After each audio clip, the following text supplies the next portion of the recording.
Directed by AR Murugadoss, जिन्होंने memento का बस कॉन्सेप्ट सुन के ही ये स्टोरी लिखी थी। अच्छा, हमको सिखा रिया है। काश पूरी पिक्चर भी देख लेते तो उनको पता चलता कि इंसान के बॉडी के अंदर कोई घड़ी नहीं लगी है जो 15 मिनट हो गए और फिर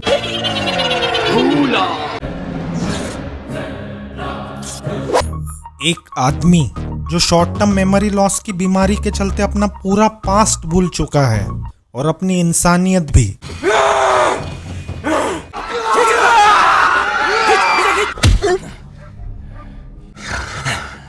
लेकिन भाई अपनी राज अल गुल से मिली हुई बैटमैन वाली ट्रेनिंग आज भी नहीं भूला है। One day you catch yourself wishing the person you loved had never existed, so you'd be spared your pain. भाई भी बैटमैन के जैसे चेक पे चेक फाड़ता है। I'm buying this hotel. इसके पास गन है, लेकिन ये भी पूरी पिक्चर में बैटमैन की तरह वो गन यूज नहीं करेगा। No guns. तो फिर ये गन साथ में लेके क्यों चलता है? सर ये गन उनकी सेफ्टी के लिए है। ये रहा उसका लाइसेंस। यार मतलब ये लोग मेमोरी लॉस वाले पेशेंट्स को गन लाइसेंस बांट रहे हैं। उठा ले रे देवा, उठा ले रे बाबा। संजय की इस हालत का जिम्मेदार है गजनी, जिसने कल्पना को मार डाला। वही कल्पना जिसको लोगों का फालतू में टाइम वेस्ट करने की बड़ी चूल थी। चक चक चकाचक। रास्ते में क्या क्या हो रहा है मैं आपको बताती जाऊंगी। Okay uncle? वहाँ एक औरत अपने पति की धुलाई कर रही है और वो फटी उसकी कमीज। कहाँ फटी? चाय की दुकान पे रेडियो बज रहा है। वो अंधा है, बहरा नहीं। सुनाई दे रहा है, बहरा नहीं हूं मैं। अब इस लव स्टोरी के बारे में सुनिए, जहाँ एक लड़की एक लड़के के साथ घूमेगी, फिरेगी, नाचेगी, गाएगी, ऐश करेगी, लेकिन जब वो लड़का प्रपोज करता है तो वो उसको बोलेगी। ये एकदम से क्या? लड़कियों के लिए एक टिप, अगर कोई लड़का तुम्हारे साथ बाजार में जाके तुम्हारी सब्जियों की बास्केट उठा रहा है तो इसका मतलब वो तुमसे सिर्फ फ्रेंडशिप नहीं रखना चाहता। छप्पी मार रहा है, सबके सामने पप्पी ले रहा है। लेकिन फिर कल्पना गजनी के रेडार में आ जाती है जब वो उसके एक रैकेट का पर्दाफाश करती है। मैं लातूर गांव की रहने वाली हूँ और वो मुझे वहाँ पे जबरदस्ती गोवा ले जा रहे हैं। और फिर ये न्यूज हर जगह फैल जाती है। उत्तर भारत के छोटे छोटे गांव और कस्बों से 25 लड़कियों को नौकरी के बहाने मुंबई से गोवा ले जाया जा रहा था। लातूर महाराष्ट्र में है, उत्तर भारत में नहीं। मैं लातूर गांव की रहने वाली हूँ। लेकिन बात दिमाग से निकल गई ना। बट फिर कल्पना के हाथ से बहुत बड़ी गलती हो जाती है, जिसकी वजह से उसको अपनी जान से हाथ धोना पड़ता है। वो अपने घर का पीछे का दरवाजा खुला रख देती है। लगता है इस रास्ते से निकल गई होगी। चलो। जिस प्रथा को संजय आज भी निभा रहा है।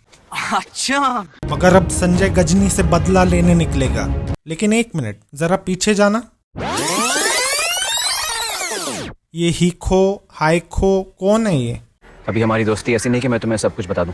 बट फिर इस केस से पुलिस भी जुड़ जाती है और अब हमें दो तरह के पुलिस वाले दिखेंगे, एक कॉम्पिटेंट और दूसरे निकम्मे। साले पुलिस को निकम्मा समझता है। पहला ये पुलिस वाला जो एक टिकट से ही संजय को ढूंढ लेगा, और दूसरे ये पुलिस वाले जो पूरा का पूरा आदमी सामने पड़ा हुआ है फिर भी ये लोग बोलते हैं। लेकिन ये कौन है अभी तक पता नहीं चला। अच्छा, तो थोड़ा सा अपना डेटाबेस भी चेक कर लो, क्योंकि ये सिर्फ इंटरेस्टिंग ही नहीं, ये पुलिस केस भी है। और फिर ये लोग गजनी को भी छोड़ देते हैं।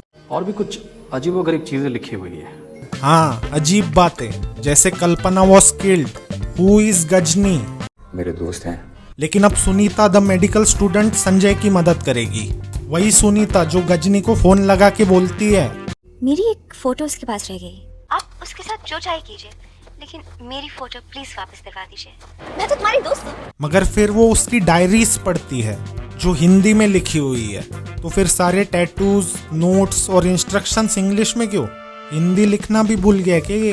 कल्पना, आप कौन सी कल्पना बोल रही हैं? और अब संजय गजनी के एरिया में पहुंचेगा, जहां गजनी अपने आदमियों को संजय का हुलिया बता के जाता है। लेकिन फिर भी ये लोग, कहाँ जा रहे हो भाई? अंदर नहीं जाने का, चलो। और फिर संजय एक गुंडे को अपनी कायरोप्रैक्टर वाली ट्रेनिंग का डेमो देगा, जिसका रिजल्ट देख के ये दूसरा गुंडा ऐसे रिएक्ट करता है।